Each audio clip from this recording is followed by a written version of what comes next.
দর্শক সকলকে স্বাগত জানাচ্ছি কালের কণ্ঠে। আমি খুশবু হাসান রনি। আমরা এই মুহূর্তে রয়েছি রংপুর মেট্রোপলিটন আদালতে।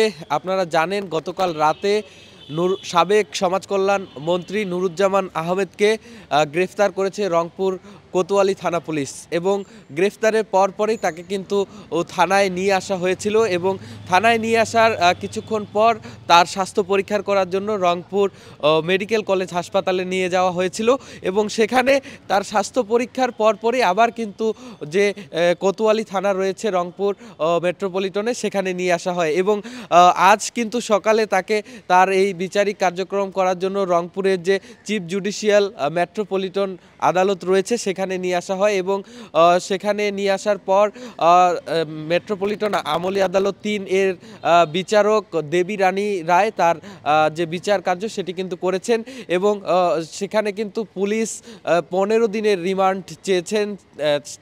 তারপর কিন্তু দেবী রানী রায় তিনি কিন্তু 5 দিনের রিমান্ড মঞ্জুর করেছেন। এর পরপরই কিন্তু তাকে এই কোর্ট চত্বর থেকে রংপুরের যে কেন্দ্রীয় কারাগার রয়েছে সেখানেই নিয়ে যাওয়া হয় এবং 5 দিন রিমান্ড শেষে আবার তাকে কিন্তু এই আদালতে তোলা হবে এমনটি কিন্তু আমরা জানতে পেরেছি। দর্শক আপনাদেরকে একটি বিষয় যদি জানিয়ে রাখি যে গেল 19 জুলাই রংপুরের যে সিটি বাজার রয়েছে সেই সিটি বাজারে পুলিশ এবং ছাত্র জনতার সংঘর্ষ হয় এবং সেখানে মুন্না হত্যা মামলায় তাকে কিন্তু গ্রেফতার করা হয়েছে এমন তথ্য কিন্তু আমরা জেনেছি।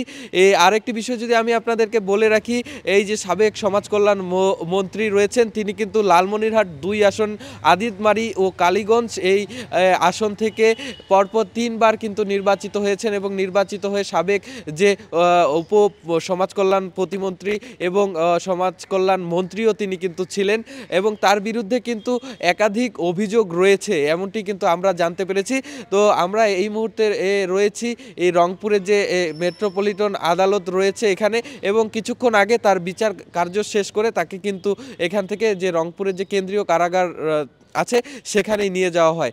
দর্শক এই ছিল রংপুর থেকে নুরুজ্জামান সাবেক সমাজ কল্যাণ মন্ত্রী নুরুজ্জামান আহমেদকে গ্রেফতারের বিচারিক কার্য শেষ করার পর সর্বশেষ তথ্য। জি ধন্যবাদ। আসসালামু আলাইকুম। আমরা আসামিকে আজকে বিজ্ঞ আদালতে সোপর্দ করি। আমরা 15 দিনের রিমান্ড চেয়ে আবেদন করি। বিজ্ঞ আদালত ওনার 5 দিনের রিমান্ড মঞ্জুর করেছেন। আমাদের মামলা তদন্তের স্বার্থে জিজ্ঞাসাবাদ চলমান রয়েছে। সকলকে সহযোগিতা করার জন্য ধন্যবাদ। যদি আপনার এই যে 5 দিনের রিমান্ড শেষেও যদি তার কাছ থেকে কোনো ক্লু না পাওয়া যায় তাহলে আবারও কি রিমান্ডের আবেদন করবেন কি? অবশ্যই আমাদের আইনগত প্রক্রিয়ার মাধ্যমে আমরা আদালতের কাছে আবার আবেদন করব।